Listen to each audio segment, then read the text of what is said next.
ভক্তিভাজন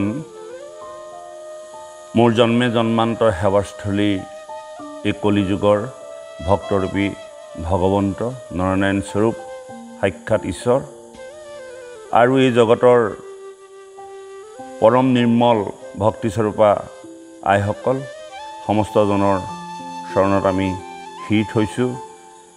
এই সুন্দৰ পবিত্ৰ অনুষ্ঠান ভাগি পুনৰ আহি আকৌ আমি আজি এই শুভদিন শুভক্ষণত আহি উপস্থিত হ'লোঁ।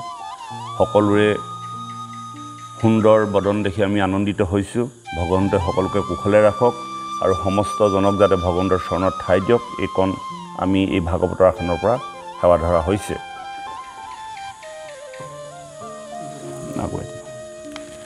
যোৱা পাঠটিত আমি খুব এটি সুন্দৰ বিষয় আলোচনা কৰিছিলোঁ। বিষয়টো আমি অকণমান আজি যিসকল নতুনকৈ আহিছে বা সেইদিনা অহা নাছিলে অকণমান আংশিক এটা কৰি দিলে পাছৰ পাঠটিলৈ যাবলৈ মনত পৰি যায় আৰু সুবিধা হয়। যেতিয়া ভগৱন্ত পুৰুষে তেওঁ 125টা বছৰৰ লীলা সমাপন কৰি এই জগতধাম এৰি বৈকুণ্ঠ গমন হ'ল, তাৰ পাছতে পঞ্চপাণ্ডৱে ৰাজ্যভাৰ চলালে। তাৰ পাছতে সেই পঞ্চপাণ্ডৱৰ উপৰিপুৰুষ হিচাপে এই জগতলৈ অহা পৰীক্ষিতে সখাগৰা পৃথিৱীৰ একচ্ছত্ৰী সম্ৰাট হ'ল আৰু একচ্ছত্ৰী সম্ৰাট হৈ তেওঁ গম পাইছিল যে ভগৱন্ত পুৰুষ ধৰাধামৰ পৰা গুচি যোৱাৰ লগে লগে যে কলি প্ৰৱেশ কৰিছে আৰু তেওঁ ভাবিলে যে মোৰ ৰাজ্যত কলি থাকিব আৰু সেই কলিক তেওঁ বিচাৰি ঘূৰি ফুৰিছিল, তেওঁ পোৱা নাছিল। আৰু এনেকৈ তেওঁ জম্বুদ্বীপৰ যিমান দূৰলৈকে তেওঁ ৰথৰ চকা ঘূৰে বা বায়ুবেগেৰে আকাশত ৰথ বিচৰণ কৰে সিমান দূৰলৈকে তেওঁ গমন কৰিছিল। আৰু এনেকৈ গৈ থাকোঁতে এটা দৃশ্য তেওঁ দৰ্শন হ'ল। এটি বৃক্ষ মানে ষাঁড় গৰু, তেওঁক এজন ৰজাৰ বেশত থকা নিপতিয়ে 3টা ভৰি কোবাই ইতিমধ্যে ভাঙিছে, এটা ভৰিৰ ওপৰত খাৰা হৈ আছে আৰু কাষতে এগৰাকী ধেনু অৰ্থাৎ গাই গৰুক ধেনু বুলি কয় আৰু ষাঁড় গৰুটোক বিষ বুলি কয়। ধেনুগৰাকী অত্যন্ত আউলি বাউলি হৈ কান্দিছে। এই দৃশ্য দেখি পৰীক্ষিত মহাৰাজে তেখেতলোকৰ ওচৰলৈ গৈ পেলাই তেখেতলোকৰ যে এনে অৱস্থা, এই অৱস্থা দেখি তেওঁলোকক সুধিলে আৰু পৰীক্ষিত যোৱাৰ লগে লগে যিজন ৰাজনে অৰ্থাৎ ৰজাৰ বেশত থকা অলংকাৰে সুসজ্জিত হৈ থকা সেই লোকজন এজন মহাৰাজ যোৱাৰ লগে লগে তেওঁ অকণমান নাতি দূৰত অৱস্থান কৰিলে। অৱস্থান কৰাৰ লগে লগে ধৰ্মশীল পৰীক্ষিত ৰজাই তেওঁক সুধিলে যে তুমি কোন?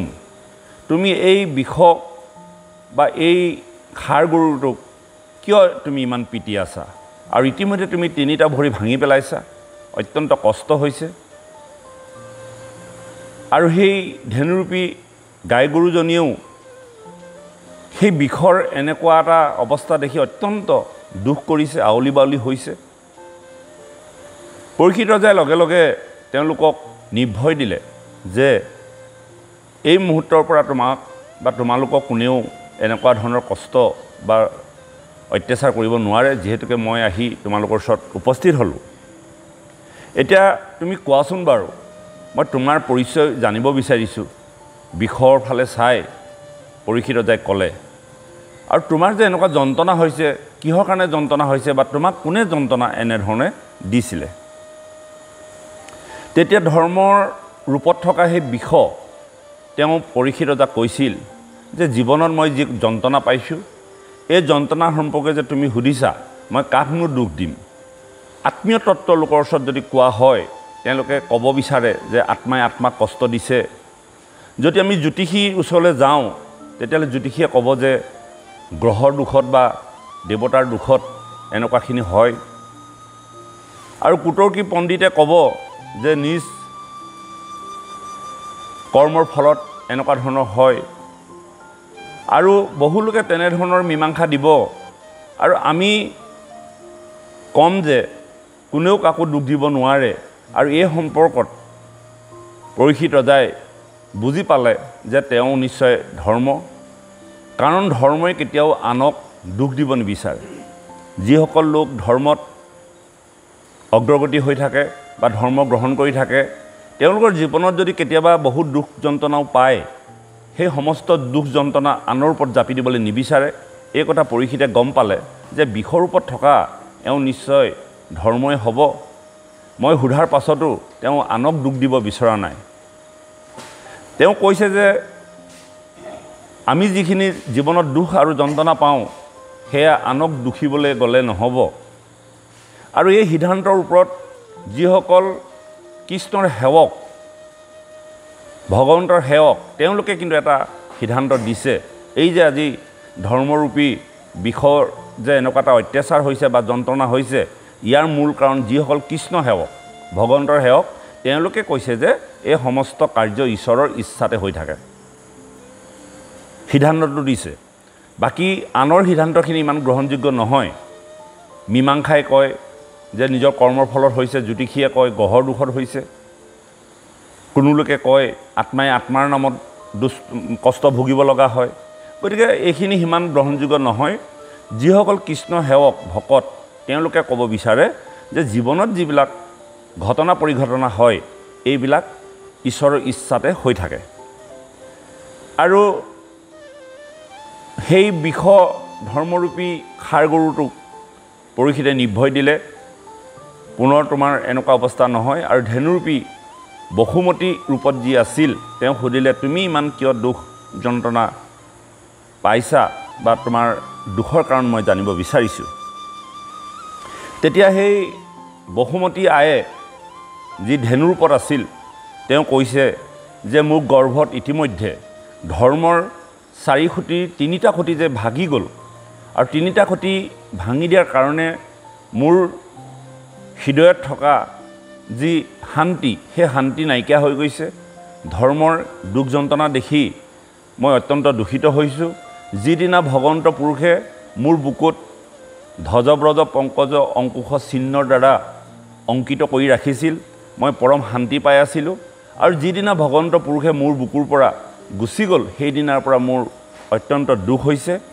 মই অনুভৱ কৰিছোঁ যেতিয়া ভগৱন্ত পুৰুষে মোৰ বুকুত অৱতাৰ লৈছিল আৰু ভগৱন্ত পুৰুষে মোৰ বুকুতে থাকি যেতিয়া লীলা কৰিছিল, তেওঁ পথ চালনাত মোৰ বুকুখন শুৱনি হৈছিল। আৰু আজি যেতিয়া তেওঁ গুচি গ'ল, মই ভাবিছোঁ যে মোৰ অহংকাৰ হৈছিল। ভগৱন্ত পুৰুষে মোৰ বুকুতে থাকি যি লীলা কৰিছিল এই জগতত, আৰু সেই জগতৰ দ্বাৰা মোৰ হয়তো জীৱনলৈ অহংকাৰ আহিছিল, আৰু অহংকাৰ অহাৰ লগে লগে হয়তো মোক তেজি পেলাই এই জগতধাম গুচি গ'ল। আৰু গুচি যোৱাৰ লগে লগে ধৰ্মৰ এই 3টা খুঁটি যে ভাঙি পেলালে বা ভৰি ভাঙি পেলালে, এনেকুৱাবিলাক কাৰণতে মই অত্যন্ত দূষিত হৈছোঁ। প্ৰভুসকল, এই কাহিনীটো এটা কাহিনী আমাক ভাগৱতে ক'লে। ইয়াৰ পৰা আমি জানিবলগীয়া আৰু বুজিবলগীয়া কি আছে, পৰমাৰ্থিক অৰ্থবিলাক কি হ'ব, এই কথাটো আমি জানিব লাগিব। বসুমতী ৰূপত যিগৰাকী ধেনু দিছে, সেয়াই হ'ল আমাৰ দেহটো। আমাৰ দেহটোত যিদিনালৈকে ভগৱন্ত পুৰুষে ৰমণ কৰি থাকিব, সেইদিনাখনিলৈকে পৰম শান্তিৰে থাকে। আমি ৰাতিপুৱাৰ পৰা গধূলিলৈকে ভগৱন্তৰ নাম গুণ, ভগৱন্তৰ ৰূপ দৰ্শন কৰি ভগৱন্তৰ পদচিহ্নৰে আমি যেতিয়া গুৰু সেৱা কৰিম, ভগৱন্তৰ পদচিহ্নত যেতিয়া আমাৰ মন স্থিৰ হৈ থাকিব, সেইদিনালৈকে আমাৰ মন পবিত্ৰ হৈ থাকিব, আমাৰ হৃদয়খন সুন্দৰৰ পৰা সুন্দৰলৈ গতি কৰিব। আৰু যিদিনা এনেধৰণৰ কৰ্মবিলাকৰ দ্বাৰা আমাৰ জীৱনলৈ কেতিয়াবা হয়তো অহংকাৰ আহি যায়, আৰু অহংকাৰ আহিলেই ভগৱন্তই আমাৰ দেহৰ পৰা যিদিনাই আঁতৰি দিব, আৰু সেইদিনাই আমাৰ জীৱনত কি নাইকিয়া হয়, তপ নাইকিয়া হৈ যাব, শৌচ নাইকিয়া হৈ যাব, দয়া নাইকিয়া হৈ যাব। অৰ্থাৎ ধৰ্ম হ'ল আমাৰ আচৰণবিধি। আমাৰ এই বসুমতী নামৰ দেহটো, অৰ্থাৎ এই দেহটোৱে হ'ল পৃথিৱী। এই পৃথিৱীত যেতিয়ালৈকে ভগৱন্ত পুৰুষ বিৰাজ কৰি থাকিব, তেতিয়ালৈকে ধৰ্ম ৰক্ষা হৈ থাকিব। অৰ্থাৎ আপোনাৰ মোৰ দেহটোত ৰাতিপুৱা পৰা গধূলিলৈকে যদি আমি ঈশ্বৰৰ উপাসনা নকৰোঁ, ঈশ্বৰৰ গুণ নাম যদি আমি শ্ৰৱণ কীৰ্তন নকৰোঁ, আমি যদি ভগৱন্তৰ ৰূপ ধাৰণ নকৰোঁ, তেতিয়াহ'লে সেই বসুমতীৰ নিচিনাকৈ আমাৰ শৰীৰৰ পৰা ভগৱন্ত পুৰুষ নিলগত বসবাস কৰে যেনেকৈ গোপীসকলৰ অন্তৰৰ পৰা ভগৱান অন্তৰ্ধান হৈছিল আৰু গোপীসকল বিৰহত কান্দিছিল ঠিক তেনেকৈ আমাৰ হৃদয়ৰ পৰা ভগৱন্ত অন্তৰ্ধান হয় আৰু অন্তৰ্ধান হ'লে আমাৰ জীৱনলৈ কি হয় আমি যদি ৰাতিপুৱা পৰা গধূলিলৈকে ভগৱন্তৰ সেৱাত ব্ৰতী নাথাকোঁ তেতিয়াহ'লে আমাৰ ধৰ্মৰ তিনিটা বস্তু ইতিমধ্যে শেষ হৈ যায় এক তপ নাথাকে খোজ নাথাকে খোজ মানে শুদ্ধিতা অৰ্থাৎ শুদ্ধিতা চাফ চিকুণতা আৰু নাথাকে কি দয়া যিসকল লোকে ভগৱন্তৰ চৰণত ব্ৰতী হৈ থাকে সেৱাত ব্ৰতী হৈ থাকে ভগৱন্তৰ নাম গুণত ৰতি হৈ থাকে তেওঁলোকে কেতিয়াও অকল্যাণ বা অসামাজিক কৰ্ম হতকাৰে কৰিব নোৱাৰে তেওঁলোকৰ সদায় দয়াবান হৈ থাকে যদি কোনোবা ক্ষেত্ৰত ক'ৰবাত কিবা এটা অপ্ৰীতিকৰ ঘটনা হয় এজন কৃষ্ণ সেৱকে বা এজন ঈশ্বৰ উপাসনা কৰা ভকতে কেতিয়াও তেওঁৰ ওপৰত জঁপিয়াই নপৰে তেওঁৰ ওপৰত দয়া দৃষ্টি থাকে ঠিক এই ব্যৱস্থাটো নথকা লোকসকলেহে দয়া নাথাকিলে বা তেনেকুৱা লোকক এতিয়া বৰ্তমান সমাজত যেনেকৈ কিবা এটা কোনোবাই ঘটনা কৰাৰ লগে লগে সমস্ত লোকে যে জঁপিয়াই পৰি মাৰধৰ কৰি মাৰি পেলায় তেনেকুৱা এটা ব্যৱস্থা হয় কিন্তু প্ৰকৃত ঈশ্বৰ সেৱকসকলে তেনেকুৱাখিনি নকৰে গতিকে আমাৰ শৰীৰত যিদিনে ভগৱান নাথাকিব হয়তো আমিও তেনেকুৱা এটা অৱস্থালৈ গতি কৰিম দ্বিতীয়তে আমাৰ মাজত নাথাকে শুদ্ধিতা আজি আমি ঈশ্বৰ সেৱা যিমানেই বঞ্চিত হ'ম সিমানেই আমি কেৱল খাব লাগে শুব লাগে আমাৰ ৰাতিপুৱা পৰা গধূলিলৈকে যিমানখিনি নীতি নিয়ম এই কথাখিনি আমাৰ মাজত নাথাকে অৰ্থাৎ খোজ মানে হ'ল শুদ্ধিতা আৰু নাথাকে কি তপ মানে হ'ল আমাৰ যিটো ধ্যান আৰু ধাৰণা যেনেকৈ ঈশ্বৰক আমি ধ্যান কৰিব লাগে যেনেকৈ ঈশ্বৰক আমি ভঞ্জনা কৰিব লাগে যেনেকৈ আমি মনটো স্থিৰ কৰি ভগৱন্তৰ ৰূপ ধাৰণ কৰিব লাগে এই ব্যৱস্থাটো নাথাকে গতিকে আমি ধৰ্ম ৰক্ষা কৰিবলৈ হ'লে ভগৱন্ত পুৰুষক ৰাতিপুৱা পৰা গধূলিলৈকে ভগৱন্তৰ চৰণত শৰণাপন্ন হৈ থাকিলে আমাৰ এই তিনিটা শক্তি বৰ্তি থাকিব আৰু সত্য হ'ল বাকীটো ভৰি সত্য আজিও আছে আগতো থাকিব আৰু ভৱিষ্যতেও থাকিব সত্যক এই জগতৰ পৰা নাশ কৰিব নোৱাৰে গতিকে সেই ধৰ্মৰূপী বিষৰ এটি ভৰি যে বাচি আছিল সেয়া হ'ল সত্য হৰিহে কেৱলে সঁচা মাত্ৰ ৰাম ৰাম ৰাম ৰাম তান্ত বিনে মিছা যত দেখা শুনা মাতে অৰ্থাৎ সত্য নামৰ যিটো তত্ত্ব এই সত্যই হ'ল নিত্ৰ এই সত্যই হ'ল ঈশ্বৰ এই সত্যই হ'ল প্ৰজ্ঞা এই সত্যই হ'ল জগত এই সত্যই হ'ল ঈশ্বৰ এই সত্যই হ'ল সনাতন গতিকে এই সত্য নামৰ বস্তুটো যিদিনাই শেষ হৈ যাব সেইদিনাই জগতত পলয় হ'ব বা আপোনাৰ মোৰ দেহটো পলয় হৈ যাব আপুনি মই নিশ্চয় ক'ৰবাত নহয় ক'ৰবাত সত্যত আবদ্ধ হৈ আছোঁ আৰু সেইকাৰণে আমাৰ দেহবিলাক ৰৈ আছে যিদিনাই আমি সত্যৰ পৰা বিচলিত হৈ গুচি যাম সেইদিনাই আমাৰ দেহটোত পলয় আহিব যেনেকৈ জগতত পলয় আহিব আমাৰ দেহটোত পলয় আহিব আৰু সেই পলয়ে হ'ল আমাৰ জীৱনৰ মৃত্যু যেই কি নহওক এই পৰমাৰ্থিক কথাখিনি অনুভৱ কৰিব যাতে আমি শৰীৰৰ পৰা বা আমাৰ ভগৱন্তৰ চৰণৰ পৰা যাতে আমি বাদ নপৰোঁ প্ৰত্যেক দিনে যাতে আমি ঈশ্বৰ সেৱাত ব্ৰতী হৈ থাকোঁ আৰু ঈশ্বৰ সেৱাত ব্ৰতী হৈ থাকিলেই সেই বসুমতী অৰ্থাৎ আমাৰ দেহটো শান্তিময় হৈ থাকে আনন্দময় হৈ থাকে আৰু ধৰ্মৰূপী সেই বিষৰ তিনিটা শক্তিও অটুট থাকে এনেধৰণে কৰি পেলাই যেতিয়া বিষৰূপী ধৰ্মৰ পৰা সকলো কথা জানিলে পৰীক্ষিতে আৰু পৰীক্ষিতে লগে লগে কলি নামৰ যি তত্ত্ব ৰাজন আছিল যে ধৰ্মক যে খুঁটিকেইটা বা ভৰিকেইটা ভাঙিছিল তেওঁক দেখি পেলাই খেদি গ'ল আৰু খেদি যোৱাৰ লগে লগে কলিৰ যিটো আৱৰণ ৰাজ আৱৰণ কলিক খেদি যোৱাৰ লগে লগে পৰীক্ষিতক দেখি তেওঁ এপত এপত গৈ ৰাজ আৱৰণ খুলিলে আৰু খুলি পেলাই তেওঁ কপি পেলাই ভগৱন্তৰ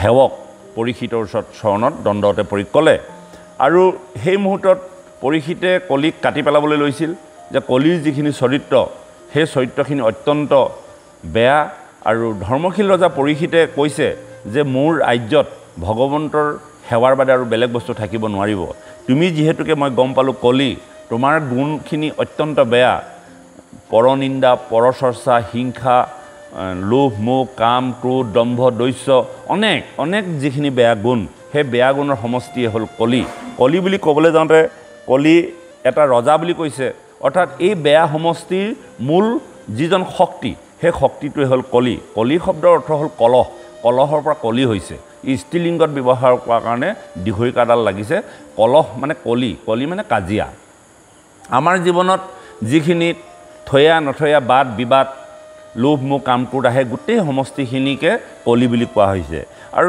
পৰীক্ষিতে ক'লে যে এনেকুৱাবিলাক বস্তু মোৰ ৰাজ্যত থাকিব নোৱাৰিব যিহেতুকে মই এজন কৃষ্ণৰ সেৱক মোৰ সমস্ত সখাগৰা পৃথিৱীত হৰি নামৰ বাদে অন্য বেয়া বস্তু থাকিব নোৱাৰিব আৰু সেই বুলি ভাবি কলিক কাটি পেলাবলৈ লৈছিল আৰু কলিয়ে ভয়তে কাকুতি মিনতি কৰি পৰীক্ষিতৰ ওচৰত দণ্ডতে পৰি ক'লে যে সাগৰত যেনেকৈ মণিমুকুতাৰ লগতে শামুকবিলাক থাকে ঠিক তেনেকৈ এখন মূল্যৱান শস্যৰ পথাৰতো যেনেকৈ অমূল্য গছ বিৰিখ থাকে ঠিক তেনেকৈ তুমি জানো তোমাৰ ৰাজ্যত মোক থাকিবলৈ দিব নোৱাৰা তেতিয়া পৰীক্ষিতে এটা পৰিচয় দিছে সেই কথাটো জানিবলগীয়া আটাইতকৈ মই যদিও কাহিনীখিনি কৈছোঁ আপোনালোকে কাহিনীভাৱে শুনক কিন্তু মোৰ ৰাজ্যত ভগৱন্ত বিৰাজ কৰিছিলে মোৰ উপৰি পুৰুষসকল ইমান শক্তিশালী আছিল ভীম এনেকুৱা আছিল যুধিষ্ঠিৰ এনেকুৱা আছিল তেনেকুৱাবিলাক গুণ গৰিমা গোৱা নাই কলিৰ ওচৰত যেতিয়া পৰীক্ষিতে পৰিচয় দিছে তেতিয়া পৰীক্ষিতে কলিৰ ওচৰত এটাই পৰিচয় দিছে যে তেওঁ কৃষ্ণৰ সেৱক আৰু কৃষ্ণৰ সেৱকে কেতিয়াও আনক অন্যায় অনীতি নকৰে সেইকাৰণে কলিৰ যদিও বহু বেয়া গুণ আছিল আৰু কলিয়ে যেতিয়া ক্ষমা বিচাৰিছিল আৰু সেই ক্ষমাৰ প্ৰতি লক্ষ্য ৰাখি পৰীক্ষিতে কলিক তেওঁ ৰাজ্যত বা তেওঁক পানে নেমাৰি ৰাখিব বিচাৰিলে কিন্তু এটা চৰ্তত কৈছিলে যে মোৰ ৰাজ্যত তুমি থাকিব নালাগে মোৰ ৰাজ্যৰ তুমি বাহিৰ হৈ গুচি যোৱা মই বাৰু তোমাৰ অনুৰোধটো ৰক্ষা কৰি মৃত্যুদণ্ড নিদিওঁ গতিকে তুমি মোৰ ৰাজ্যৰ পৰা গুচি যোৱা আৰু গুচি গ'লে মই অন্তত মোৰ প্ৰজাসকলে শান্তিত নিবাস কৰিব পাৰিব তেতিয়া কলিয়ে ক'লে যে মই চালোঁ যেনিয়ে যাওঁ তেনিয়ে তোমাৰে ৰাজ্য এই পৃথিৱীত তোমাৰ বাদে আৰু বেলেগ এখন মই ৰাজ্য বা দেশ দেখা নাই গতিকে মই কলৈ যাম তাতকৈ তুমি মোক ইয়াতে কাটি মাৰি পেলোৱা পাছত সকলো কথা ভাবি চিন্তি চাই কলিয়ে যি অনুৰোধ কৰিছিল আবেদন কৰিছিল সেই আবেদন পৰীক্ষিতে ৰক্ষা কৰি তেওঁ থাকিবলৈ দিলে আৰু থাকিবলৈ দিওঁতে তেওঁ কেইটামান স্থান দিছিলে সেই স্থানকেইটা হ'ল স্ত্ৰী মদ্যপান জুৱা খেল পাশা খেল সোণ আৰু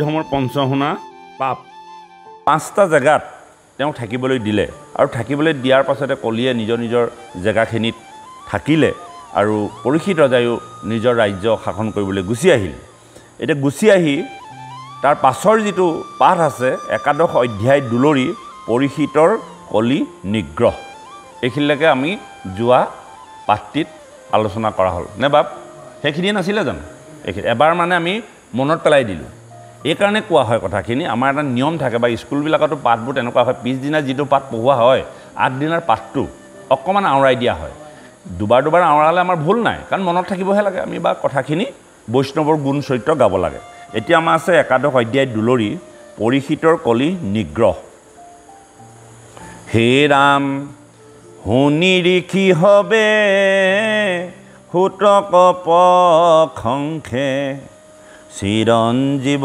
হুয়ো বাপ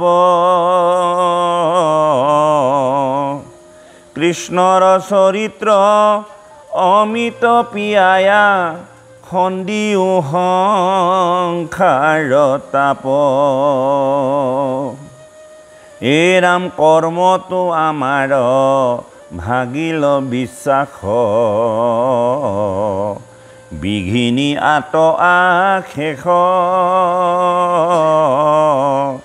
হোমধূমে ধূৰ্ম কৰিলোঁ শৰীৰ পাইলোঁ মাত্ৰ মহাক্লেশ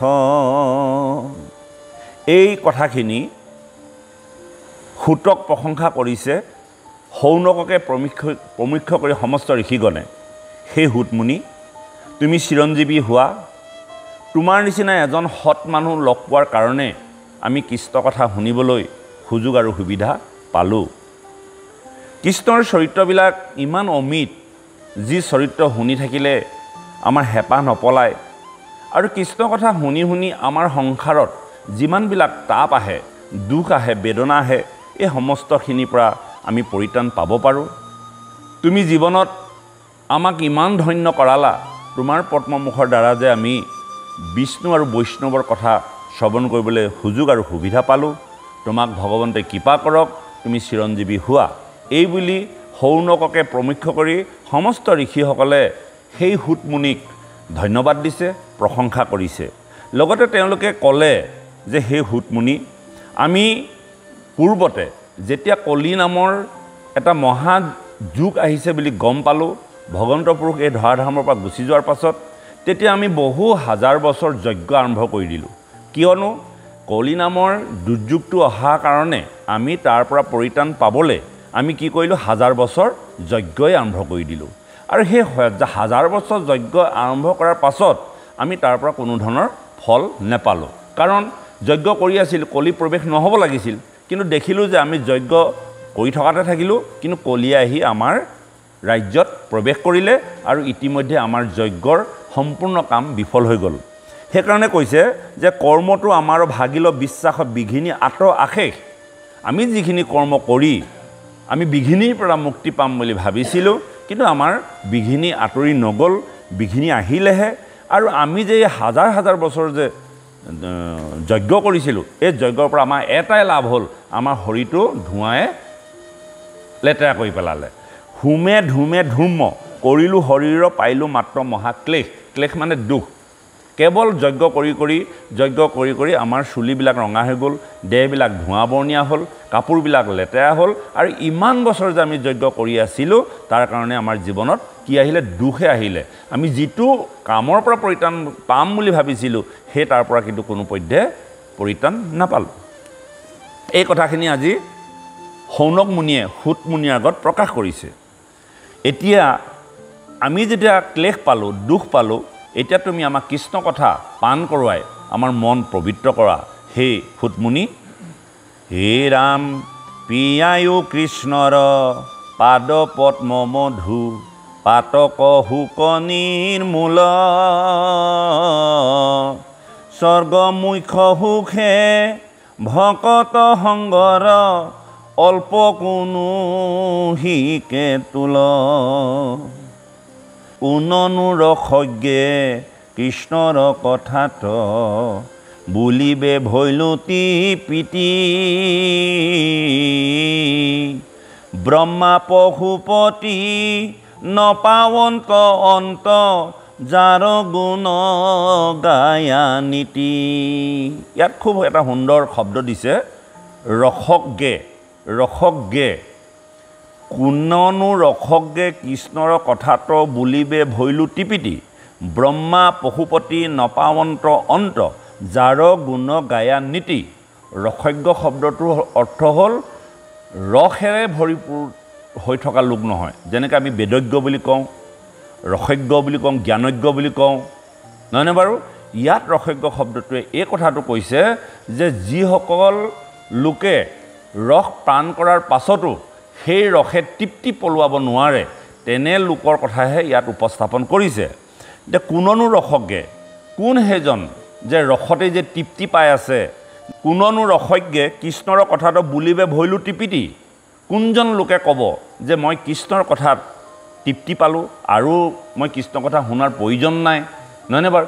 এইখিনি সাৱশেষ কথা, আজি মই যিমানখিনি কথা শুনিলোঁ, এই কথাখিনিতে মোৰ তৃপ্তি পলালে। আপোনালোকৰ জানো তৃপ্তি পলাইছে? যদি আপোনালোকৰ তৃপ্তি পলালেহেঁতেন, আজি আহি আপোনালোকে ভাগৱতৰ সন্মুখত আহি নবহিলেহেঁতেন। কাৰণ ভাগৱত আজিয়ে শুনা নাই নহয়, নহয়নে বাৰু বাপ? অৰ্থাৎ আপোনালোকক কৈছে, ৰসজ্ঞে শব্দটোৱে আপোনালোকক সন্মান কৰিছে যে আপোনালোক প্ৰত্যেকে এজন এজন ৰসজ্ঞে। ৰসজ্ঞ তাৰমানে, ৰসজ্ঞ মানে ৰস পান কৰি থাকিলেও হেঁপাহ নপলোৱা লোক আপোনালোকক কৈছে। কাৰণ সেইসকলে কৈছে যে কোননো ৰসজ্ঞে কৃষ্ণৰ কথাত বুলিবে ভৈলুতি পিতি। কোনজন ৰসজ্ঞে ক'ব যে মোৰ কৃষ্ণ কথা শুনি তৃপ্তি পলালে, তৃপ্তি পলালে। খুব ধুনীয়া কথা কৈছে, কথাটো গম পাইছেনে? বুজিবলৈ জটিল, আপোনালোকক বৰ ধুনীয়াকৈ সন্মান কৰিছে ভাগৱতে। কোননো ৰসজ্ঞে কৃষ্ণৰ কথাটো বুলিবে ভৈলুতি পিতি। এনেই সহজকৈ পঢ়ি গ'লে অৰ্থবোৰ নোলায়, কিমান ক্ৰিটিকেল শব্দ সোমাই থৈছে দেখিছেনে? তাৰপিছত কৈছে ব্ৰহ্মা পশুপতি নপাৱন্ত যাৰ গুণ গায়া নীতি। ব্ৰহ্মা পশুপতি মানে শিৱৰ কথা কৈছে। ব্ৰহ্মা আৰু শিৱয়েও যাৰ কথা গাই শেষ কৰিব নোৱাৰে, অনন্ত কথা। ব্ৰহ্মাদেৱে 4খন মুখ, আৰু যিজন শিৱই সৰ্বদা ৰাতি দিন ভগৱন্তৰ নাম জপ কৰি থাকে, তেনে দুজন লোকেও যাৰ কথা কৈ শেষ কৰিব নোৱাৰে। আৰু আপোনাৰ হ'বৰ নিচিনা বা আমাৰ হ'বৰ নিচিনা কৃষ্ণ কথা শুনি আমাৰ পেট ভৰা বা কৃষ্ণৰ কথা শুনি হেঁপাহ পলোৱা কোনজন ব্যক্তিনো আছে এই জগতত তাৰমানে ইমানেই কৃষ্ণৰ কথা অমিত যি কথা শুনি থাকিলে তাৰ শুনাৰ হেঁপাহটো বাঢ়ি বাঢ়ি গৈ থাকে আৰু তাৰ ফলপ্ৰসূ হিচাপে আপোনা হওক আমি ইয়াৰ আগতে এবছৰ ভাগৱত পঢ়ি গ'লোঁ এবছৰ নহয় এভাগ ভাগৱত সম্পূৰ্ণ কৰা হ'ল তাৰ আগতো কতবাৰ ভাগৱত সম্পূৰ্ণ কৰা হৈছে কিন্তু আমি আহি আকৌ আজি এই পবিত্ৰ দিনত পুনৰবাৰ আকৌ ভাগৱতৰ আৰম্ভণি হ'ল আৰু ভাগৱতে আপোনা হ'বক ইয়ালৈ লৈ আহিলে আপোনালোকে নাভাবিব আপোনালোকে আহিছোঁ বুলি আজি যে ইমান এটা সুন্দৰ সময় মতে আহি আপোনালোকে যে উপস্থিত হ'ল আপোনালোকক ভাগৱতে মাতি আছে আপোনালোকৰ হৃদয়ত ভাগৱত স্থিতি হৈ গৈছে আপোনালোকক ঈশ্বৰে কৃপা কৰিছে নহ'লে আপোনালোকে ইয়ালৈ আহিব নোৱাৰে এইটো ধ্ৰুৱ নাভাবিব এইটো কথা আপোনালোকে নিজে আহিছোঁ বুলি আপোনালোকৰ মনত কৃষ্ণ নাম ৰতি হৈ গ'ল আপোনালোকৰ হৃদয়ত কৃষ্ণ নামে ঠাই লৈছে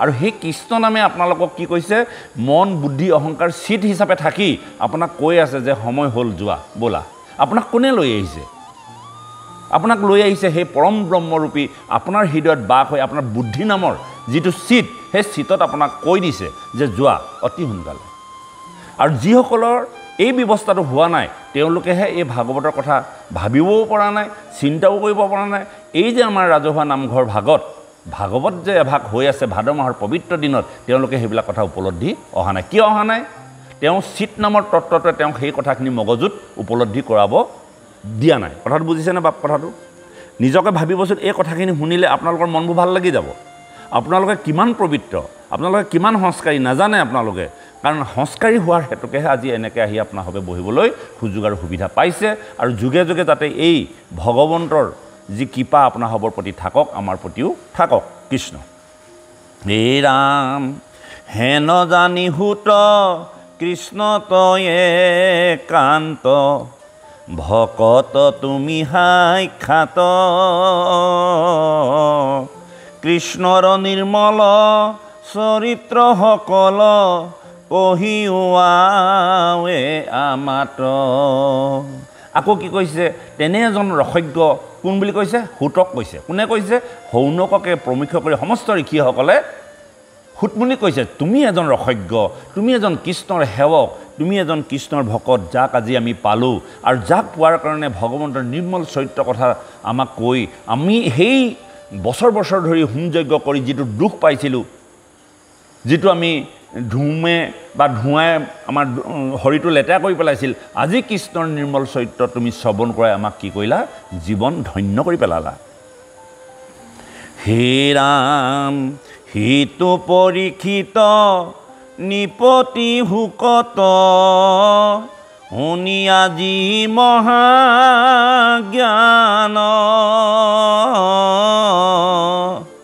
কৃষ্ণৰ চৰণ পংকজ কপাইলা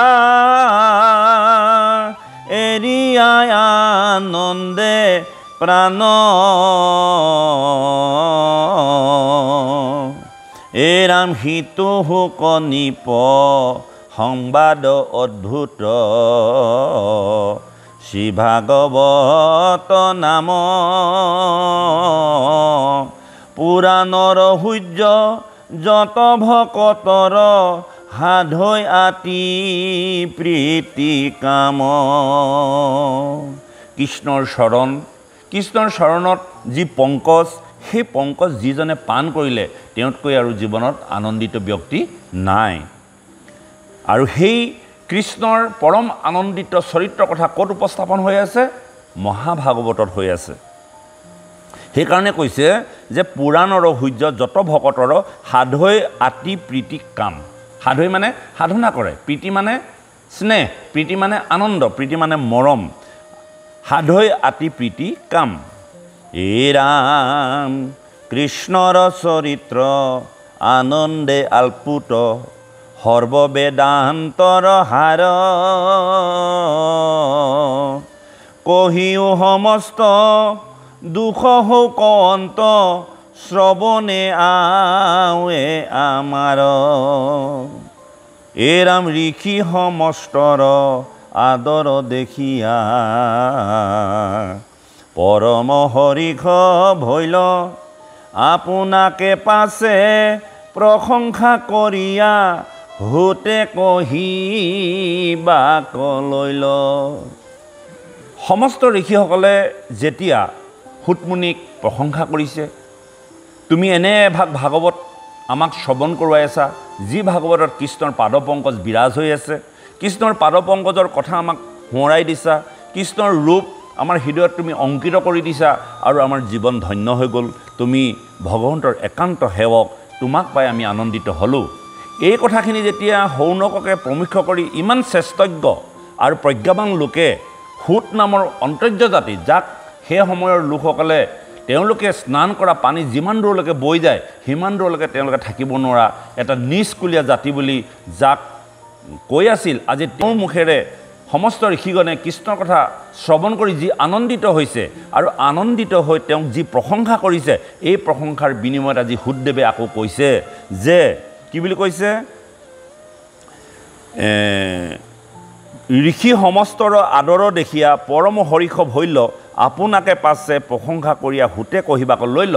অৰ্থাৎ ঋষি সমস্তৰ সুতৰ প্ৰতি থকা যিটো আদৰ, যিটো শ্ৰদ্ধা, যিটো হেঁপাহ, যিজন লোকে জীৱনত অপিশ্য বুলি ভাবি আছিল, যেন মই এই জগতত ইমান অপিশ্য মানে নিন্দনীয় হিচাপে থকাৰ পাছতো আজি ইমান প্ৰজ্ঞাৱান লোকে মোক প্ৰশংসা কৰিছে, মোক সন্মান দিছে, তেওঁ জীৱন ধন্য হৈ গ'ল। আৰু তেওঁ পুনৰ প্ৰশংসা কৰি ঋষি সমস্তৰ হৈ কৈছে এনেধৰণে, হে ৰাম যদি হুত জাতি আমি অকুলীন, একুৰ নুহিকো কাজি, তুমি হব মহা জ্ঞানীৰ সাদৰে, সাফলিলো জন্ম আজি। মোৰ যিটো অকুলীন বুলি জগতে কৈছিল, মোৰ দ্বাৰা যে জগতত কোনো কাম সাধন নহয়, আজি তোমালোকে যে মোক প্ৰশংসা কৰি ক'লা, এই কথাখিনিয়ে মোৰ বৰ আনন্দ আহিছে, মোৰ জীৱন ধন্য হৈ গৈছে, যেন এতিয়াহে মোৰ অনুভৱ হৈছে যে মই জগতৰ অপিশ্য নহয়, মোৰ জীৱন সফল হৈছে। হে ৰাম আমি অন্ত জাতি হেন মন দুখ, আবেহে মোৰ গুচিল, তুমি হব মহা জনে কৃষ্ণ কথা, যিহেতু মোত পুছিল। এ ৰাম একান্ত ভকতে কৰে সম্ভাষণ, যদিবা গ্ৰাম্য আলাপে, তথাপি পাতকী পুৰুষক এৰৈ, অনেক জন্মৰ পাপে। এই কথাষাৰ কিন্তু মই ক'ম বাৰু অৰ্থটো, কিন্তু এই পদ ফাঁকিৰ সুযোগ আপোনালোকে নল'ব। এই পদ ফাঁকিত কি কৈছে জানেনে বা সমস্ত, মই অৰ্থটো ভাঙি দিছোঁ, কিন্তু সুযোগটো নল'ব আপোনালোকে। ভাগৱতে আপোনালোকক কৈছে বা আমাক কৈছে যে যিসকল একান্ত ভকত মানে এক ঈশ্বৰৰ বাদে অন্য কোনো দেৱ দেৱতাক সেৱা সৎকাৰ নকৰাজনকে একান্ত ভকত বুলি কৈছে। একান্ত ভকতসকলে ভগৱন্তক সম্ভাষণ কৰি যদি কেতিয়াবা গ্ৰাম্য কথা পাতি থাকে, ধৰি লওক আপোনাৰ ভাৱে নামঘৰলৈ আহিছে ভাগৱত শুনিম বুলি, মাজে মাজে গ্ৰাম্য কথাও নাপাতো জানো? ভাগৱতে কি কৈছে, তথাপি পাতকী পুৰুষক এৰৈ অনেক জন্মৰ পাপে। যদি তেওঁ ঈশ্বৰৰ কথা শুনাৰ লগতে যদি মাজে মাজে কেতিয়াবা গ্ৰাম্য কথাও পাতে, তথাপিতো সেইজনৰ পাপ নাশ হয় বুলি কৈছে। কিন্তু এই সুযোগটো মই ল'বলৈ মনা কৰিছোঁ, কাৰণ এইটো ভাগৱতে আপোনালোকক কৈছে, বোলে ভাগৱতে দেখোন কৈছে আমাৰ গাঁৱৰ কথাবোৰ গ্ৰাম্য কথাবোৰ পাতি থাকিলেও দেখোন আমাৰ পাপ নাইকিয়া হ'ব। আপোনাৰসবক ভাগৱতে সন্মান জনাইছে, সেই বুলি সুযোগটো নল'ব। কথাটো কৈছেনে, একান্ত ভকতসকলে গাঁৱৰ গ্ৰাম্য জীৱনৰ বা জীৱনৰ কথাখিনি পতাৰ লগে লগে যদি ঈশ্বৰৰ কথাও পাতি গৈ থাকে, তেতিয়াও তেওঁলোকৰ জীৱনৰ পৰা পাপ নাইকিয়া হয়। তাৰমানে হৰিনামৰ ইমান মহত্ব প্ৰকাশ পাইছে, ৰাম নামৰ ইমান প্ৰকাশ পাইছে। বাবু সমস্ত একেবাৰে সত্য কথা, ৰাম নাম সঁচাকৈ প্ৰভাৱিত, আমি অনুভৱ কৰিব নোৱাৰোঁ। কথাটো বুজি পাইছেনে? আমি অনুভৱ কৰিব নোৱাৰোঁ। ৰাম নামৰ প্ৰভাৱ পৰি আছে কাৰণে আপোনালোকে জীয়াই আছে, ৰাম নামৰ প্ৰভাৱ পৰি আছে কাৰণে আপোনালোকে জীয়াই আছে। আজি মই আপোনালোকক কৈছোঁ, ভাল লাগে মোৰ এই কথাখিনি, মই আনতো কওঁ যে মোৰ এই বালিজান গাঁৱৰ লোকসকল যেনেকৈ যি নাখাওক, লাগিলে নিমখ তেলেই ভাত খাওক, কিন্তু আনন্দপূৰ্ণভাৱে থাকে। আজি আমাৰ নগৰ অঞ্চলত যিসকল লোকে অভিজাত্য জীৱন যাপন কৰিছে, সকলো নহয় দেই, সকলোৱে নগৰ বুলি ক'বলৈ যাওঁতে সকলোকে সামৰি কোৱা নাই, যে যিসকল নগৰত অভিজাত্য জীৱন যাপন কৰিছে তেওঁলোকৰ আজি যি অৱস্থা তুলনামূলকভাৱে আমাৰ গ্ৰাম্যত বা গাঁও অঞ্চলত যিসকল লোকে খাদ্যৰ যিটো সীমিত খাদ্য খায়, যিটো অতিৰঞ্জিত বা ৰাজহিক খানা নাখায়, তেওঁলোকৰ জীৱন 80 বছৰ 90 বছৰ 100 বছৰ পৰ্যন্ত ঈশ্বৰৰ কথা শুনি তেওঁলোকে জীৱন কটাইছে। তাৰোপৰি মোৰ গাঁৱৰ লোকসকলে BA-MA পাছ নকৰাৰ পাছতো শাস্ত্ৰৰ ইমান সুন্দৰকৈ পঢ়িব পাৰে, কিন্তু আজি আমি শিক্ষিত লোককো যদি ভাগত ভাগ পঢ়িবলৈ দিয়া যায় 100টা শব্দৰ ভিতৰত তাই 30টা শব্দ ভুলকেই পাঠ কৰা দেখা যায়। কিন্তু মোৰ সেই গাঁৱৰ পিতৃতুল্য লোকসকলে যুগে যুগে তেওঁলোকক এনেকুৱা ধৰণে ঈশ্বৰে কৃপা কৰিছে, তেওঁলোকে কিন্তু আজি সেই LP স্কুল পাছ হৈছে নে নাই হোৱা মোৰ সন্দেহ থাকে, তথাপিতো কিন্তু তেওঁলোকে শাস্ত্ৰ ভাগৱত হলহলীয়াকৈ পঢ়িব পাৰে। এয়া হ'ল ঈশ্বৰৰ কৃপা। ঈশ্বৰৰ কৃপা অবিহনে এই ভাগৱত ভাগত ইমান টান টান শব্দ আছে, আমাৰে মুখত ফুটাবলৈ জটিল হৈ পৰে। গাই যাওঁ কাৰণে আপোনালোকে গম নাপায়, কিন্তু ইয়াত সঁচা অৰ্থত ক'বলৈ গ'লে আপুনি ইয়াত এনেকুৱা কিছুমান টান শব্দ আছে যিবিলাক শব্দ আপুনি লাঞ্জা খুৱাই পঢ়িবলৈ অসুবিধা হয়, কিন্তু অভ্যাসগতভাৱে হৈ যায়। গতিকে এই কথাটোৱে ৰাম নামৰ যে প্ৰভাৱ আছে এই কথাখিনি স্পষ্ট কথা, আৰু এই ৰাম নামৰ প্ৰভাৱত যে আমাৰ সমস্তৰে সুন্দৰ এটা জীৱন যাপন চলি আছে এই কথা আপোনাৰভাৱে নুই কৰিব নোৱাৰে। কেনেকৈ হৈ আছে? ৰাম নামে আপোনাৰভাৱক ক্ৰিয়া কৰি আছে। তাৰ ভিতৰত দুই এটা যন্ত্ৰণা থাকিব, সেয়া নুই কৰিব নোৱাৰি। কেলৈ নুই কৰিব নোৱাৰি? আমি পূৰ্বজন্মৰ পৰা যিমানখিনি 84 লক্ষ জন্ম পাৰ হৈ আহিছোঁ সেইবিলাকত জানো আমি দুৰ্গতি বা কিবা কিবি কাম কৰি অহা নাই? তাৰোপৰি মই আপোনালোকক এটা কথা কৈছোঁ, মই এইটো ইতিমধ্যে কামৰূপতো কৈছিলোঁ, আমি কৰ্মৰ ফল অথলে নাযায়। কথাটো গম পাইছেনে? আজি আমি বয়সস্থ হ'লোঁ, শাস্ত্ৰ ভাগৱত পঢ়িছোঁ, সাধু সংগলৈ আহিছোঁ, আমি বহু কথা উপলব্ধি কৰিছোঁ, বহুত ভুলৰ পৰা আমি আঁতৰি আহিছোঁ। কিন্তু আপোনালোকে মনত পেলাওকচোন, আমি সেই যেতিয়া বাল্যকাল বা যোৱা কালত আছিলে তেতিয়া আমি কিছুমান এনে অনৈতিক কৰ্ম কৰিছিলোঁ যিবোৰ কৰ্মৰ ফল আপুনি আজি ভুগিব লাগিবই। তাৰ ফলটো আপোনাক আঁতৰি নাযায়। ধৰি লওক বাল্যকালতে অজ্ঞান অৱস্থাত এটা পখিলা ধৰি পখিলাটোৰ পাতগিখিলা ছিঙি পেলোৱা হৈছিল, এটা জীয়া পকৰ ফালৰ পৰা এডাল হলা ভৰাই উল্টা কৰি দিয়া হৈছিল, এটা জোক উল্টা কৰি দিয়া হৈছিল। এই কৰ্মবোৰ কি অথলে যাব নেকি? কোনো কৰ্ম জীৱনত শাস্ত্ৰ গীতা শাস্ত্ৰত সেই কথাটোকে কৈছে যে তুমি কৰ্মফল ভুঞ্জিব লাগিবই, জ্ঞাতে হওক বা অজ্ঞাতে হওক।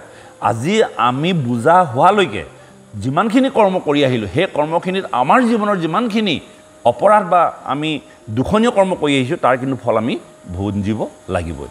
এতিয়া কথা হ'ল কি, ভুঞ্জিব লাগিব যদি আমি ভাগৱতৰ সান্নিধ্যলৈ আহিলোঁ, যিদিনাৰ পৰা আমি ঈশ্বৰৰ কথা শ্ৰৱণ কীৰ্তন কৰিবলৈ ধৰিলোঁ, কিন্তু যদিও আমাৰ প্ৰাৰব্ধ কৰ্মৰ ফল হ'ব কিন্তু কিঞ্চিত ৰেহাই হ'ব, কিঞ্চিত ৰেহাই হ'ব। কেনেকৈ ৰেহাই হ'ব? আপুনি ঈশ্বৰৰ কাষত গ'ল। সৰ্বধৰ্মান্ন পৰিত্যাজ্য মামে একং শৰণং ভজ অহং তাম সৰ্ব পাপে ভূ মুখ্যসী মাছুচ। অৰ্জুনক অংগীকাৰ কৰিছে যে হেৰা অৰ্জুন, মই তোমাক অংগীকাৰ কৰি থৈছোঁ, তুমি মোক মাত্ৰ শৰণ লোৱা, তোমাৰ জীৱনত যিমানখিনি সমস্ত পাপ আছে সমস্ত পাপ মই নাশ কৰি দিম। এইটো গীতাত আৰু ভাগৱতৰ একাদশত অংগীকাৰ কৰি কৈছে, তুমি মাত্ৰ মোৰ ওচৰত শৰণ লোৱা, তোমাৰ জীৱনত হোৱা সমস্ত পাপ মই নাশ কৰি দিম। আৰু সেইকাৰণে আমি ঈশ্বৰমুখী হ'ব লাগে। বাপ আমি জীৱনৰ দুখ দুৰ্গতিৰ পৰা কেনেকৈ ৰেহাই পাই ভগৱন্তৰ চৰণত আমি সমৰ্পিত হৈ থাকিব পাৰোঁ, এই ব্যৱস্থাটোৰ কাৰণে আমি প্ৰত্যেক দিনে ঈশ্বৰ সেৱাত ব্ৰতী হৈ থাকিব লাগে।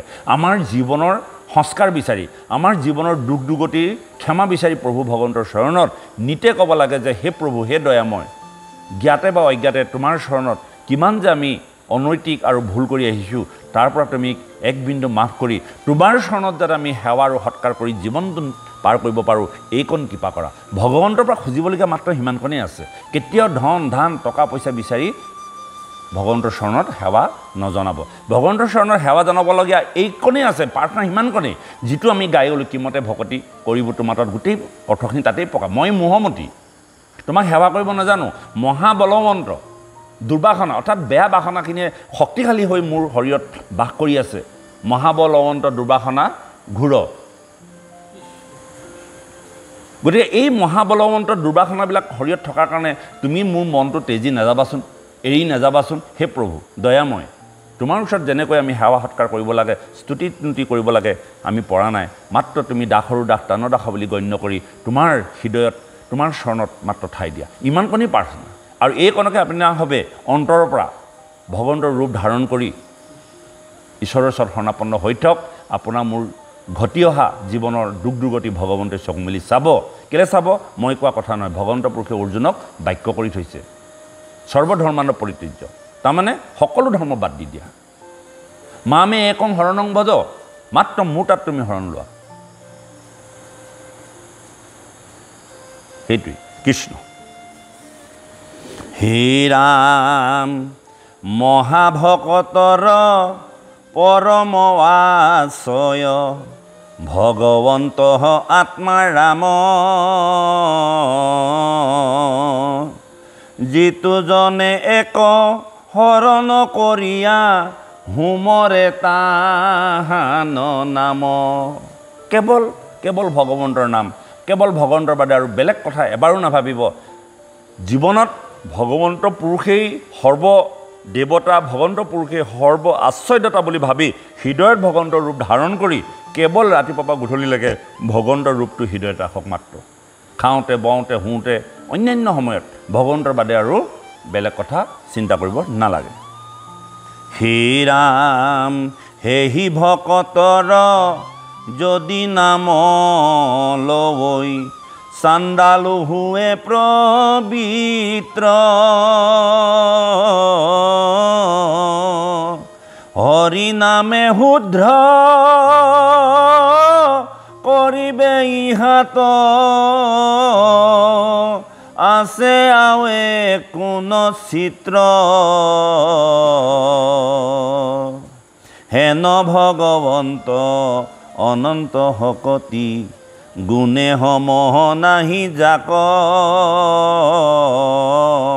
হেন জন নাহি তলুকৰ ভিতৰে জানৈ তান মহিমাক এতিয়া সৌনককে প্ৰমুখ্য কৰি সুতমুনিক কৈছে যে আমি ভগৱন্তৰ নাম শ্ৰৱণ কৰাৰ আগত এনেকুৱা এজন ভকতৰ চৰিত্ৰ কথা কোৱা যিজন ভকতৰ কথা বা যিজন ভকতৰ চৰিত্ৰ ক'লে ভগৱন্তৰ চৰিত্ৰ স্মৰণ কৰা হয় সেইটোকে কৈছে হেহি ভকতৰ যদি নামলৈ চাণ্ডালু হৈ পবিত্ৰ গতিকে বাপাই সমস্ত যিসকল ভকতে বা যিসকল সাধু মহন্তই কেৱল নাম জপি আছে তেওঁলোকৰ নাম ল'লেও ঈশ্বৰৰ নাম লোৱা হয় কেলে বিষ্ণু ভকতৰ কোনো ভেদ নাই কাৰণ আজি আপোনাসব সমস্তজনৰ হৃদয়ত নাম বস্তু বিৰাজ কৰি আছে আপোনাসবৰ নাম যদি কোনোবাই স্মৰণ কৰে আৰু সেইজনৰ নাম স্মৰণ কৰিলে ভগৱন্তৰ নাম স্মৰণ কৰা হ'ব কেনেকৈ হ'ব বোলে আপোনাৰ নাম ক'লেনো ভগৱন্তৰ নাম কেনেকৈ হয়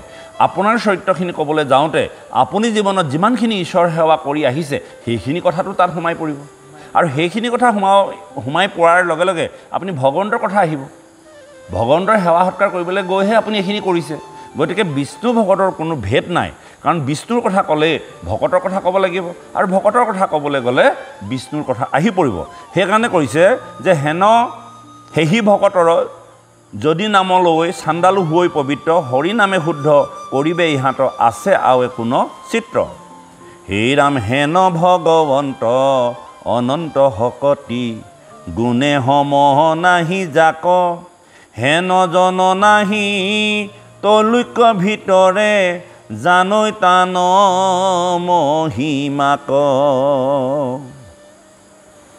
হে ৰাম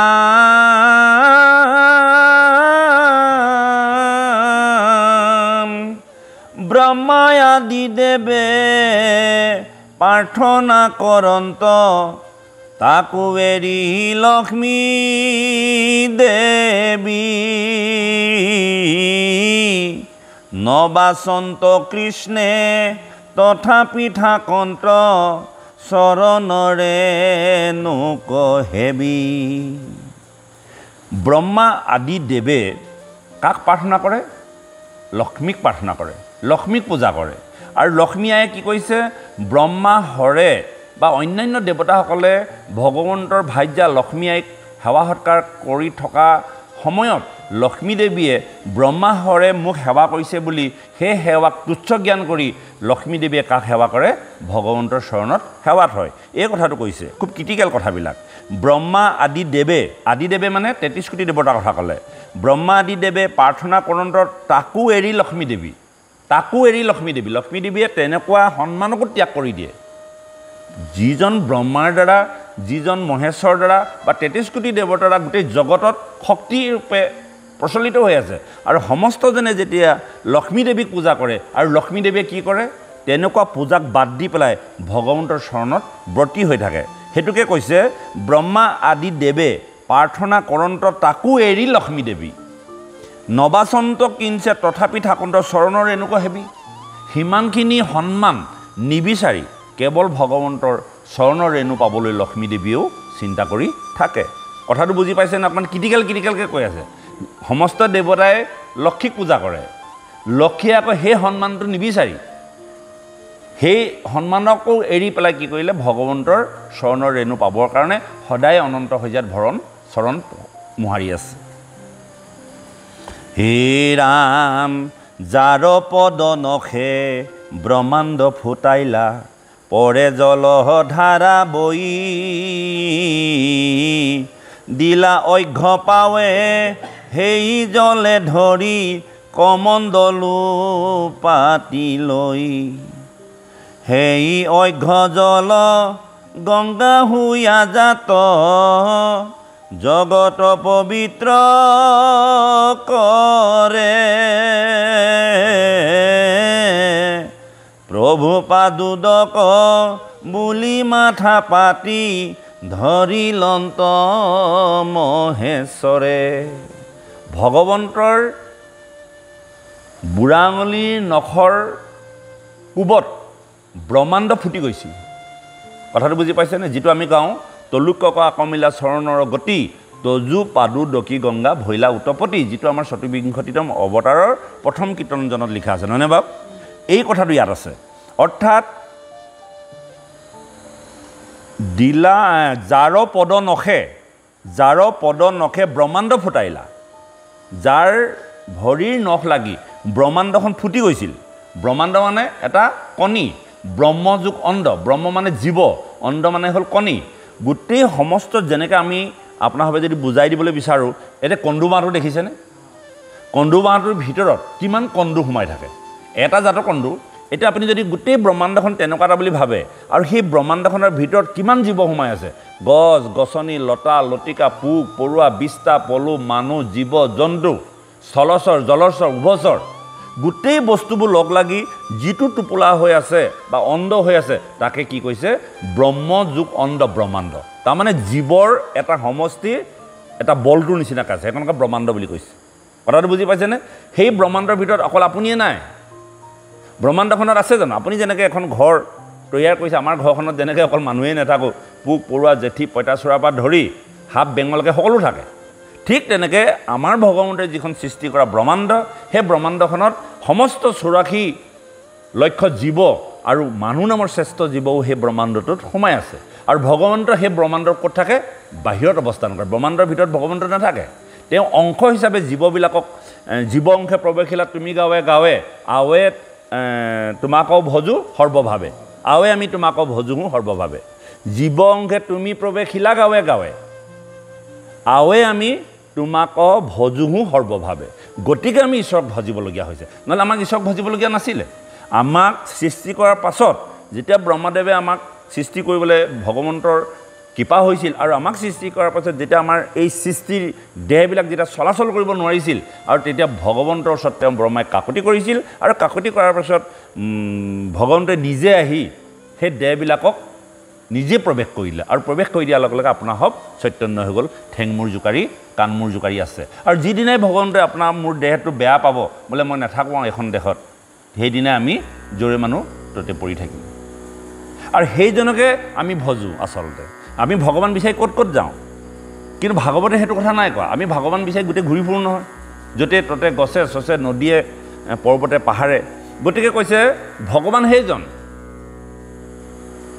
জীৱ অংশে তুমি প্ৰৱেশিলা তাৰমানে তেওঁ অংশটো কি জীৱ ব্ৰহ্ম তাৰমানে সেইকাৰণে কৈছে প্ৰথমে প্ৰণামৰ ব্ৰহ্মৰূপী সনাতন ব্ৰহ্ম সেইদিনাখনি কৈ গৈছিলোঁ আপোনাৰ হ'ব যে ব্ৰহ্ম মানে হ'ল জীৱ আৰু সেই জীৱ মানে কি চতু ৰংগ তত্ত্ব মন বুদ্ধি অহংকাৰ চিত এই চাৰিটা লগ লাগিলে এটা জীৱ হয় আপোনাৰ হ'বৰ লগত এই চাৰিটা বাদ দি জীৱ হ'বই নোৱাৰে য'তেই জীৱ আছে এই চাৰিটা তত্ত্ব আছে কি কি আছে মন এই ২০টা পলুটো মন আছে সি মন থকাৰ কাৰণে ইফালে ইফালে গৈছে বুদ্ধি আছে সি কি খাব লাগে জানে নাই মন বুদ্ধি অহংকাৰ তাৰো আছে আৰু চিত তাতো ভগৱান প্ৰৱেশ কৰি আছে সেই বিষ্টা পলুটোৰ ভিতৰতো ভগৱান গৈ প্ৰৱেশ কৰি আছে গতিকে মন বুদ্ধি অহংকাৰ চিত এই চাৰি চতুৰ স্কৰণক কি বুলি কৈছে জীৱ বুলি কৈছে আৰু সেই জীৱটো কি ব্ৰহ্ম বুলি কৈছে আৰু সেই ব্ৰহ্মটো কি পৰম ব্ৰহ্মৰ পৰা আঁতৰি আহি আছে যেনেকৈ এটুকুৰা যেনেকৈ আমাৰ বন্তি গছ এই বন্তি গছৰ পৰা আৰু এগছ বন্তি জ্বলালে এই বন্তি গছ কমি যায় জানো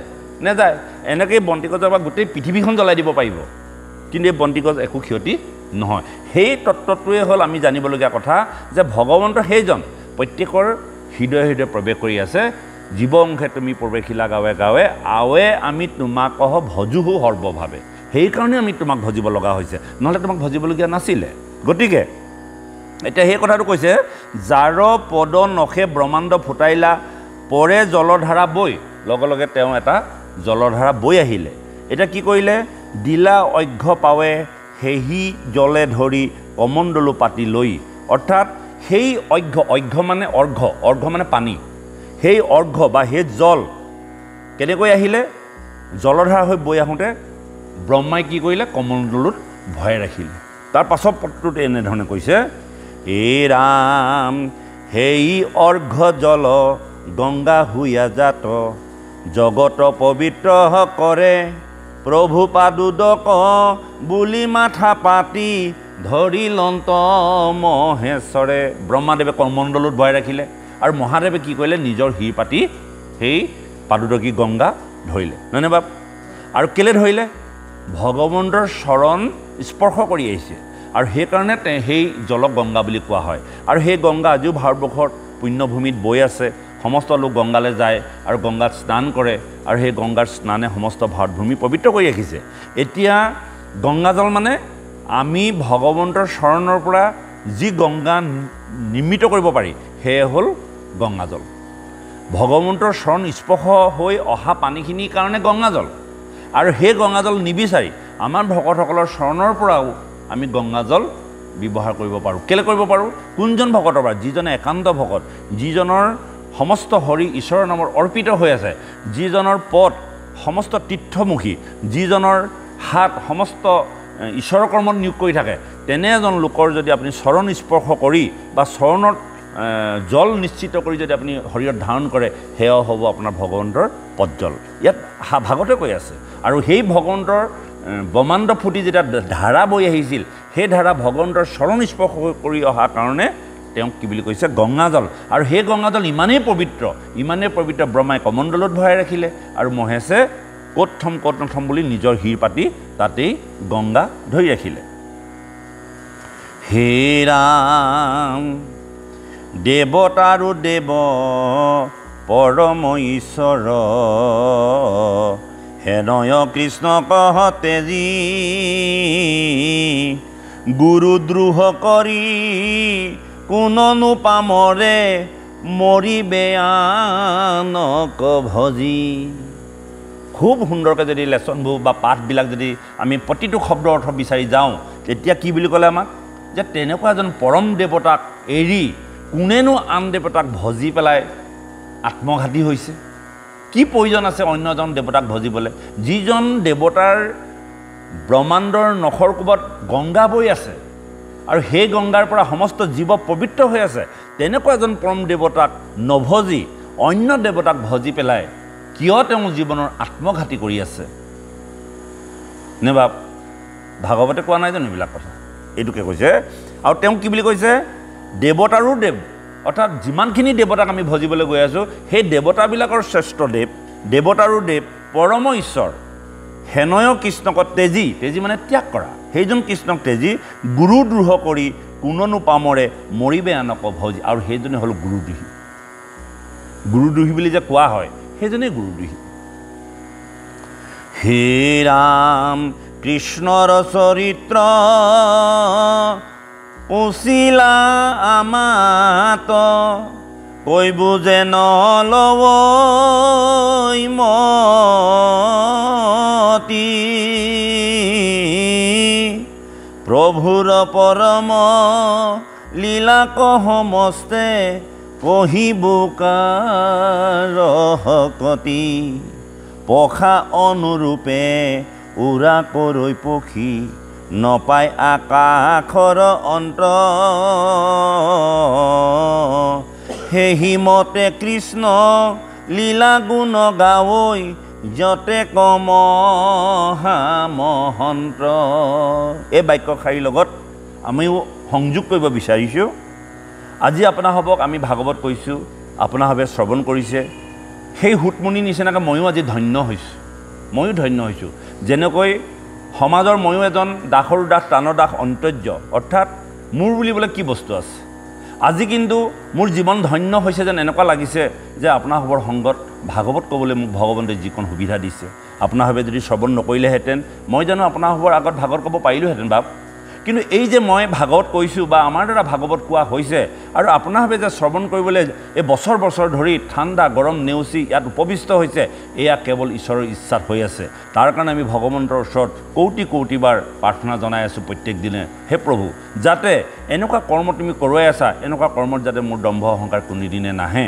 কেতিয়াবা বাক্য বচনে সমাজখন চলাবৰ কাৰণে কোৱা হৈছে, কিন্তু অন্তৰৰ পৰা সদায় ভগৱানক কাকতি কৰিছোঁ যেন তুমি মোক এনেকুৱা পদৰ পৰা যাতে অহংকাৰ দি যাতে পদচ্যুত নহয়। যেনেকৈ জয় বিজয় বৈকুণ্ঠৰ দুৱৰী হোৱাৰ পাছতো, বৈকুণ্ঠত পবিত্ৰ স্থানত থকাৰ পাছতো যেতিয়া নিজৰ পদক বুজি নাপায়, তেওঁ যেতিয়া অভিমান অহংকাৰে যেতিয়া চাৰিহৃদক বেয়া ব্যৱহাৰ কৰিলে আৰু লগে লগে তেওঁ মৰ্ত্যত আহি যোনিত অৰ্থাৎ অসুৰৰ যোনিত জন্মগ্ৰহণ কৰিব লগা হ'ল। আৰু ভগৱন্তক এই কথাটো প্ৰাৰ্থনা কৰিছোঁ, তুমি যিকণ কৰোৱাই আছা এইকণ তোমাৰ দ্বাৰা হৈ আছে, আমাৰ বুলি কোনো বস্তু নাই। আৰু কোনোবা দিনা মোৰ অহংকাৰ হ'লে তুমি আকৌ মোক কি কৰিবা, উক্ত স্থানৰ পৰা আনি তুমি মোক নমাই ৰাখিবা। গতিকে তোমাক সৰ্বদা প্ৰাৰ্থনা কৰিছোঁ যাতে তুমি যেনেকৈ তুমি শক্তি প্ৰদান কৰিছা আৰু তেনেকৈ যাতে মোক সেই শক্তিৰ পৰা বঞ্চিত নকৰা, এই কথা ভগৱন্তৰ চৰণত আমি সেবিছোঁ। আৰু আপোনাসৱেও সেৱক যে আমি যেনেকৈ আজি শ্ৰৱণ কৰিবলৈ সুযোগ আৰু সুবিধা পাইছোঁ বা আমাক শৰীৰ ভালে ৰাখিছে, মন ভালে ৰাখিছে, যাতে এইকণৰ পৰা ভগৱন্তই মানে বঞ্চিত নকৰে। ইয়াত এটা সুন্দৰ কথা কৈছে যে পাখা অনুৰূপে উৰা কৰৈ পক্ষী নাপায় আকাশৰ অন্ত সেহিমতে কৃষ্ণ লীলা গুণ গাৱৈ যতেক মহামহন্ত। আপোনাসৱৰ আগত আমি যি ভাগৱতৰ কথা কৈছোঁ এইখিনিয়ে শ্ৰেষ্ঠ কথা নহয়। ভাগৱত এনেকুৱা কথা, কালিলৈ আমি যি ভাগৱত অনুষ্ঠান পাতিবলৈ বিচাৰিছোঁ তাত ভাগৱতীয়ে যিমানবোৰ কথা ক'ব আপোনালোকে ভাবিব যে এইজনহে আচল ভাগৱতী, ইমান ধুনীয়াকৈ ক'লে, ইমান কথা ক'লে, আমাৰ এজনে কি কয়। এই কথাটো কেতিয়াও প্ৰসংগলৈ আনিব নালাগে। কেলৈ নালাগে? আৰু সেইজনতকৈও শ্ৰেষ্ঠ লোক আছে। তাৰমানে ভগৱন্তৰ কথা অনন্ত কথা, কোনেও কৈ শেষ কৰিব নোৱাৰে। যিটো সময়ত যিজনৰ মুখে শুনি থাকে সেইখিনি সময়ত সেইজনৰ মুখেই শ্ৰেষ্ঠ। কথাটো বুজিছেনে? এই ভাৱটো যদি কেনেবাকৈ মনলৈ আনে আমাৰ কাৰ দৰে হ'ব জানানে? সেই ৬০,০০০ ঋষিৰ দৰে হ'ব। যেতিয়া নিৰ্গুণবাদী শুকদেৱে পৰীক্ষিতক ভাগৱত কৈ আছিল তেতিয়া সেই ৬০,০০০ সেই কথাটো ভাবি আছিল যে আমিতো এজন পণ্ডিত, কি কথা কৈ আছে এইবিলাকতো আমি জানোৱেই আৰু এইবিলাক কথা কি ইমান জনা। এই ভাৱটো যদি আহে সেইটোৱে হ'ল আমাৰ জীৱনৰ অহংকাৰ। আপোনালোকে কেতিয়াও নাভাবিব যে এই কথাখিনিতো আমি জানো, একেখিনি কথাকে কেলৈ কৈ আছে। আৰু ভাগৱতটো একেখনেই, কোনো দিনেই এই কথাবিলাক আমি শ্ৰৱণ কৰি আমাৰ হেঁপাহ নপলায়। এই শ্ৰৱণ কৰিলোঁ, কাইলৈ আকৌ শ্ৰৱণ কৰিম, বা মোৰ পাছতো যদি কোনোবা এজন ভাগৱতী আহে তেওঁ এনেধৰণেই কথাখিনি ক'ব, হয়তো ইয়াতকৈ সুন্দৰ ভাষাৰে সুন্দৰ উপস্থাপন কৰিব পাৰে। গতিকে এটা পক্ষীয়ে তেওঁ পাখিত যিমান জোৰ আছে সিমান জোৰতহে তেওঁ আকাশত উৰিব পাৰে। কাৰণ মোৰ সামৰ্থ্য ভগৱানে ইমানকণেই দিছে আপোনাসৱক ক'বলৈ। মই আৰু আপোনালোকে বিচৰাৰ মতে আৰু ভালকৈ কোৱা, তোমাৰ সুৰটো ইমান বেয়া, তুমি আৰু ভালকৈ গাবাচোন, আমুকৰ নিচিনাকৈ গাবাচোন বুলি ক'লে মই কেতিয়াও গাই দিব নোৱাৰিম। কিন্তু মোক ভগৱন্তই এইকণেই কৃপা কৰিছে, মোক ইমানখিনিলৈকে আগবঢ়াইছে। মোৰ সামৰ্থ্য ইমানখিনিয়ে, কাৰণ মোৰ 1 লিটাৰ তেলে ভৰাই দিছে। মই 1 লিটাৰ তেলে যিমান দূৰলৈকে যাব পাৰোঁ ইমান দূৰলৈকে যাব পাৰিম। তুমি বোলে 1 লিটাৰ তেল ভৰাই দিছোঁ, তুমি বোলে 50 কিলোমিটাৰ যাবা, আধা ৰাস্তাতে তেল শেষ হৈ যাব। এই কথাটো ইয়াত উপস্থাপন কৰিছে যে পাখা অনুৰূপে উৰা কৰৈ পক্ষী, পক্ষীৰ পাখা মানে পাখীৰ অনুৰূপেহে আকাশত উৰিব পাৰে। তাৰপাছত কৈছে নাপায় আকাশৰ অন্ত। সেই পক্ষীটোৱে যেতিয়া আকাশত ঘূৰি ফুৰে, আকাশখনৰ কিবা সীমা পায় নেকি? কিমান বহল, কিমান ঠেক, কিমান দূৰলৈকে আছে পক্ষীজনীয়ে গম নাপায়। পক্ষীজনীয়ে যেতিয়া নিজৰ পাখিৰ বলত আকাশত উৰি ফুৰিছে সেই পক্ষীজনী আকাশখনৰ বিশালতাৰ কথা গম নাপায়। খুব ধুনীয়া কথা কৈছে, কথাবোৰ শুনিলে বৰ ভাল লাগে, ইমান ধুনীয়া সাহিত্য। চাওকচোন, পাখা অনুৰূপে উৰাই কৰৈ পক্ষী নাপায় আকাশৰ অন্ত সেহিমতে কৃষ্ণ লীলা গুণ গাৱৈ যতেক মহামহন্ত। আৰু মহামহন্ত হ'লে সেইদৰেই কৃষ্ণ কথা গাব লাগে, যিখিনি কৃষ্ণ কথা আমি গোৱা হৈছে 100% 100 ভাগ কৰি তাৰ নিমিত্তও আমি ক'ব পৰা নাই। তাৰমানে ইমানেই অনন্ত কথা, যি কথা সেই পক্ষীজনীয়ে যেনেকৈ আকাশত উৰি আকাশৰ কোনো সীমা নাপায়, ঠিক তেনেকৈ আমিও কৃষ্ণৰ কথা ক'বলৈ গৈ এই মহাভাগৱতৰ সমুদ্ৰত একো অন্ত নাপাওঁ। মাত্ৰ ভগৱন্তই যেনেকৈ কৈ গৈ আছে বা কোৱাই গৈ আছে তেনেকৈহে কৈ গৈ আছোঁ বাপ, আৰু বিশেষ কথা নাই। আৰু আপোনাৰ বাবেও ঠিক তেনেকৈ যিমানখিনিলৈকে শ্ৰৱণ কৰিবলৈ ভগৱন্তই কেপাচিটি দিছে বা শক্তি দিছে সিমানখিনিয়ে পাৰিব। আৰু যিমানকণ কথা মনত ৰাখিবলৈ ভগৱন্তই দিয়ে সিমানকণহে মনত ৰাখিব পাৰিব, মনত ৰাখিবলৈও নোৱাৰে। তেওঁ কিবা কৰিব লাগিব। তাৰমানে আপোনাৰ আমাৰ বুলিবলৈ কোনো বস্তু ইয়াত নাই। যদি আপোনালোকে কৃষ্ণৰ কথা কেতিয়াবা মনত ৰাখিব বিচাৰিছে বা মনত ৰৈছে, জানক যে সেয়া ভগৱন্তৰ কৃপা। যদি মই কিবা এটা আপোনালোকক ক'ব পাৰিছোঁ সেয়া ভগৱন্তই কোৱাইছে। গতিকে এই বাক্যশাৰীৰ অৰ্থটো তেনেধৰণে প্ৰকাশ কৰিছে কৃষ্ণ। হে ৰাম কিনো মহাভাগ্য তোমাহাৰ আগে, কহিব কৃষ্ণৰ লীলা, বান্ধৱৰ কথা পুছিলা সম্যকে, মোক জীৱ দান দিলা। আজি হুতমুনিয়ে কৈছে নিজকে ভাগ্যৱান বুলি কৈছে। তোমালোকৰ আগত কৃষ্ণ কথা বা কৃষ্ণ লীলা কথা ক'বলৈ পাই মই জীৱনকে ধন্য মানিছোঁ। বান্ধৱৰ কথা, বান্ধৱ মানে ভকতসকল বান্ধৱ, ভগৱন্ত বান্ধৱ, ভগৱন্ত সুহিত, ভগৱন্ত আত্মা প্ৰিয়ত্তম, ভগৱন্ত পিতা মাতা, নহয়নে বাৰু? গতিকে এনে বান্ধৱৰ কথা যেতিয়া তোমালোকৰ আগত মই ক'বলৈ সুযোগ পালোঁ, মই জীৱনত মহাভাগ্য অৰ্জন কৰিছোঁ। হে ৰাম এতেকে বোলন্তে প্ৰেম উপজিল, তনু পুলকিত ভৈল, নেত্ৰৰ লোতক দুয়ো হাতে মুই, নমাতি তম্ভিয়া ৰৈল। হে ৰাম নমো নমো নমো জগত জনক, কৃষ্ণ ইষ্ট দেৱ মূৰ, যাহাৰ স্মৰণে হৰয়তে খনে, পৰময়া পদ ঘূৰ। হুতমুনিয়ে কৈছে যেতিয়া সেই সৌনককে প্ৰমুখ্য কৰি সমস্ত ঋষিসকলে হুতমুনিক তেনেধৰণে সম্ভাষণ জনোৱাৰ কাৰণে তেওঁ দুই ধাৰে চকুলো বৈ আহিছে। সেই দুখৰ চকুলো নহয়, আনন্দৰ লোটক। হৃদয়খন যেন প্ৰফুল্লিত হৈ গৈছে, তেওঁৰ জীৱন ধন্য হৈ গৈছে। আৰু লগে লগে ভগৱন্তৰ ওচৰত তেওঁ প্ৰাৰ্থনা কৰিছে, আমাবোৰক যদি কেতিয়াবা প্ৰশংসা কৰি দিয়ে, আমি তাৰ লগতে আৰু চাৰিটা কথা লগ লগাই, বা মোৰ এইখিনিও আছে নহয়, আপুনি এইখিনি জনাই নাই, আৰু কেইটামান যিকেইটা নাজানিব পাৰে, ধৰি লওক আপোনাৰ ভাবে যেনিবা আমাক কেতিয়াবা প্ৰশংসা কৰিছে, বা কোনোবা এজনে আপোনালোকে নকৰিলেও বা বেলেগ এজনে প্ৰশংসা কৰিছে। আমাৰ নিজৰ চৰিত্ৰৰ কথা কৈছোঁ দেই। বাপজনেতো মোৰ আৰু নজনা কথাও আছে। অ' বাপ, এইকেইটাও নহয় মোৰ ভাগৰ জানিবলগীয়া কথা, নহয়নে বাৰু? আজি কিন্তু হুতমুনিয়ে এই কথাটো কৈছে, এইবিলাকেই আমি জানিবলগীয়া কথা, যে ইমানখিনি প্ৰশংসা কৰাৰ পাছত তেওঁ নীৰৱ হৈ গ'ল, তেওঁ চকুলো বৈ আহিছে, তেওঁ আনন্দ লাগিছে, ভাল লাগে। প্ৰশংসা শুনিলে সকলোৱে ভাল লাগে আৰু ধন্য হৈ যায়। কিন্তু লগে লগে তেওঁ ঈশ্বৰৰ ওচৰত সমস্তখিনি অৰ্পণ কৰি দিলে। আপুনি যদি মোক প্ৰশংসা কৰিছে, সেয়াও মই ঈশ্বৰৰ ওচৰত অৰ্পণ কৰি দিব লাগিব। আপুনি যদি মোক কেতিয়াবা নিন্দাবাদ কৰিছে, সেয়াও মই ঈশ্বৰৰ ওচৰত অৰ্পণ কৰি দিব লাগিব। মনত ৰাখিব বাপ সমস্ত, পিতৃ মাতৃ কৰ্মৰ ফলাফলটো সতি সন্তানে ভোগ কৰিব লগা হয় বা গৃহখনলৈ গৈ থাকে।